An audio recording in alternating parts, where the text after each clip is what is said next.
வணக்கம், இது உங்கள் சமையல் விற்பனை. இன்றைக்கி நாம் நாட்டுக்கோழி குழம்பு எப்படி செய்யறதுன்னு பார்க்கலாம். அதுக்கு முன்னாடி நம்ம சேனலையும் சப்ஸ்கிரைப் பண்ணலைன்னா சப்ஸ்கிரைப் பண்ணுங்கள், லைக் பண்ணுங்கள், ஷேர் பண்ணுங்கள், மறக்காமல் கமெண்ட் பண்ணுங்கள். சரி, வாங்க வீடியோக்குள்ளே போகலாம். முதல்ல தேவையான பொருட்கள் என்னென்னு பார்க்கலாம். 1 டீஸ்பூன் வத்தல் பொடி, 2 டீஸ்பூன் மல்லித்தூள், அப்புறம் கறி மசால் ஜாமான், அரை முடி தேங்காய் துருவி வச்சுக்கிறேன். அப்புறம் 1 கிலோ நாட்டுக்கோழி கறி எடுத்துக்கலாம். அதுக்கப்புறமா 2 பல்லாரி, 2 தக்காளி, 2 உருளைக்கிழங்கு, 6 பச்சை மிளகாய் எல்லாத்தையும் வெட்டி வச்சுட்டு, கொஞ்சமாக ஆள்காட்டி விரல் நீளமுள்ள இஞ்சி ஆள்காட்டி விரல் நீளமுள்ள ஒரு 100 கிராம் இஞ்சி எடுத்துகிட்டு ஒரு 3 பூண்டையும் இடித்து இந்த மாதிரி பேஸ்ட் வச்சுக்கலாம். இப்போ தேங்காய் கூட சொன்ன பொருட்கள், அதாவது மல்லித்தூள், வத்தல் தூள், அதுக்கப்புறம் கறி மசால் ஜாமான், 2 டீஸ்பூன் சோம்பு, பட்டை, அந்த அன்னாசி ஜாமான், அந்த எல்லாத்தையும் இதில் சேர்த்துக்கலாம். அன்னாசி பூ அந்த எல்லாத்தையும் இதில் சேர்த்து நல்லா வறுத்துக்கலாம். இந்த மாதிரி செவக்க வறுத்துட்டு இது கூட அரை பல்லாரியை மட்டும் வெட்டி போட்டுக்கலாம். வெட்டி நல்லா வதக்கிக்கலாம். இப்போது ஒரு குக்கரில் கொஞ்சமாக எண்ணெய் ஊற்றுங்க. எண்ணெய் ஊற்றி அது சூடானதுக்கப்புறமா இஞ்சி பூண்டு பேஸ்ட்டு போட்டுட்டு கைவிடாமல் வதக்கிக்கிட்டே இருங்க.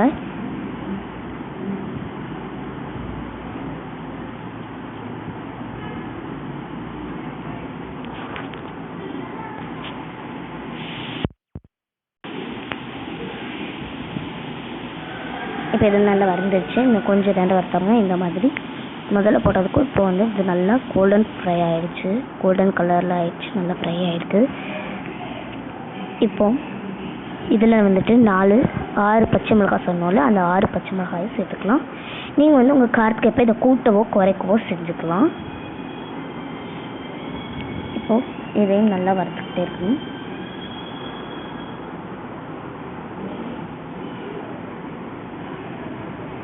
இது வேகிற வரைக்கும் நல்லா வறுத்துக்கலாம். நல்லா ஃப்ரை ஆகிற வரைக்கும் வறுத்துக்கிட்டே இருக்கலாம். இப்போ இது நல்லா ஃப்ரை ஆகிடுச்சு. நான் இது கூட வெங்காயம் சொன்னேன், அந்த 2 வெங்காயம் அது அவ்வளோத்தையும் இதில் சேர்த்துக்கலாம். வெட்டி வச்சுருக்கிற வெங்காயத்தையும் சேர்த்துட்டு அதையும் போட்டு நல்லா வதக்கிக்கலாம்.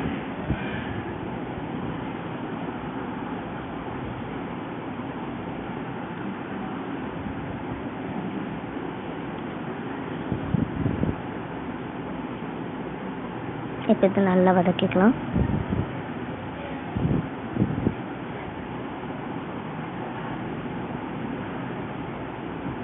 இஞ்சி பூண்டு பேஸ்ட் எல்லாம் இதில் படுற மாதிரி நல்லா வதக்கியாச்சு. இப்போ இதில் தக்காளி சேர்த்துக்கலாம். தக்காளி சேர்த்து நல்லா வதக்கிக்கலாம்.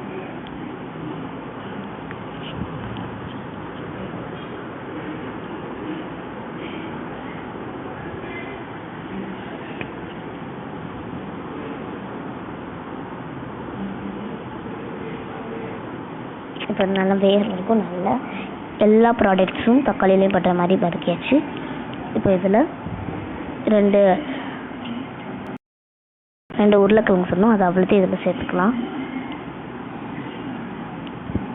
இது நல்லா வதக்கிக்கலாம்.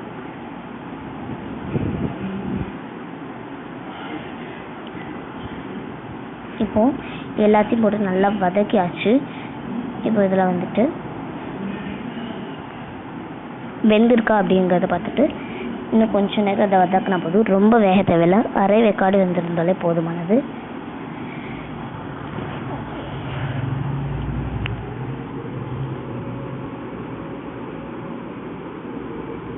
பாருங்க, எல்லா தக்காளி வெங்காயம் எல்லாமே ஓரளவுக்கு வெந்துருச்சு.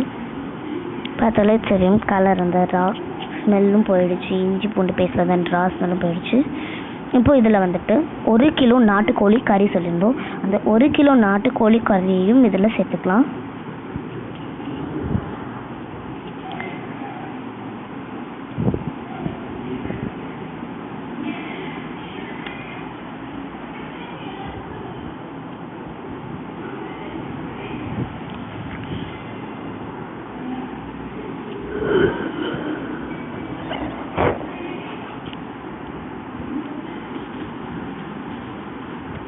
இப்போ இதையும் நாட்டுக்கோழி கறியும் சேர்த்து நல்லா வதக்கிக்கலாம். நல்லா மிக்ஸ் ஆகிற அளவுக்கு நல்லா வதக்கியாச்சு. இப்போ இதில் கல் உப்பு சேர்த்துக்கலாம். தேவையான அளவு கல் உப்பு சேர்த்து இதையும் போட்டு நல்லா வதக்கிக்கிறேன். இப்போ இதில் 1 டீஸ்பூன் மஞ்சள் தூள் சேர்த்துக்கோங்க. மஞ்சள் தூள் சேர்த்து தேவையான அளவு தண்ணீர் அதையும் சேர்த்துட்டு நல்லா கிளறி கறியை வச்சு நல்லா கிளறிக்கிறேன். இப்போ நல்லா வந்து கிளறியாச்சு. தண்ணி ஊற்றி எல்லாத்தையும் கிளறியாச்சு. 3 விசில் வரைக்கும் இதை வச்சிடலாம் குக்கரில். இப்போ ஒரு கறிச்சட்டி எடுத்துட்டு மண் சட்டி எடுத்து அதில் கொஞ்சம் தண்ணீரில் எண்ணெய் சேர்த்துக்கலாம். எண்ணெய் சேர்த்துட்டு அதில் ஒரு அந்த பிரியாணி லீஃப் மாதிரி இருக்கும் இல்லையா, அதை கொஞ்சம் சேர்த்துக்கிறேன். சேர்த்துட்டு இப்போ 4 வத்தலை சேர்த்து அது நல்லா பொரிச்சாச்சு. இப்போ சின்ன வெங்காயம், அந்த சின்ன வெங்காயத்தை இதை சேர்த்து நல்லா வதக்கிக்கலாம். ஒரு 6 சின்ன வெங்காயம் சேர்த்து இதை நல்லா வதக்கிட்டு நல்லா ஃப்ரை ஆகுற வரைக்கும் வதக்கிக்கலாம்.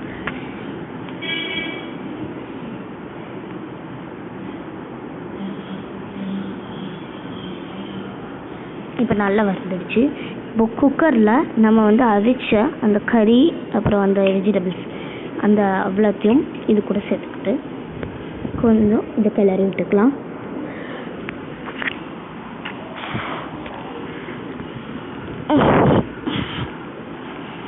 இப்போ இது நல்லா கொதிச்சு வருது.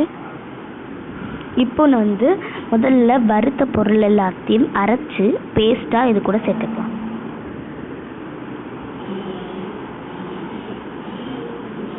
சேர்த்து நல்லா கிளறி விட்டுக்கோங்க.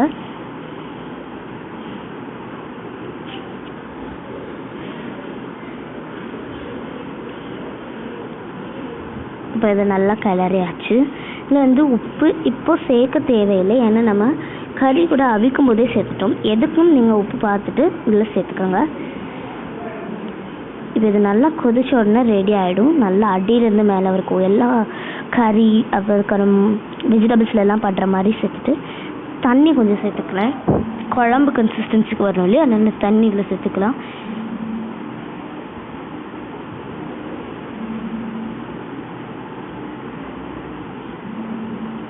நல்லா கலரி விட்டுக்கோங்க. பாருங்கள், குழம்பு கன்சிஸ்டன்சி இருக்குது. இன்னும் இது கொஞ்சம் கொதிச்சிச்சுன்னா ரியல் அந்த குழம்பு கன்சிஸ்டன்சி வந்துடும். இப்போ இது நல்லா கொதிச்சிட்ருக்குது. இப்போ இதில் மல்லி தலைகளை சேர்த்துக்கிறேன். நல்லா கொதிச்சிச்சு. இதில் வந்துட்டு ஒரு ஹாஃப் லெமனை பிழிஞ்சு இந்த அந்த ஜூஸ் எடுத்து இதில் சேர்த்துக்கோங்க. நான் வந்து நேரடியாகவே பிழிஞ்சு ஊற்றுறேன், நீங்கள் ஜூஸ் எடுத்து சேர்த்தாலும் ஓகே தான். பாருங்கள், நல்லா கொதிச்சுட்டு இருக்குது. இன்னும் நல்லா கொதிச்சு வந்துட்டா போதும். இன்னும் கொஞ்சம் கொதிச்சு வந்தாலே போதும். எல்லா சைடும் அந்த கொதிப்பு வரணும்,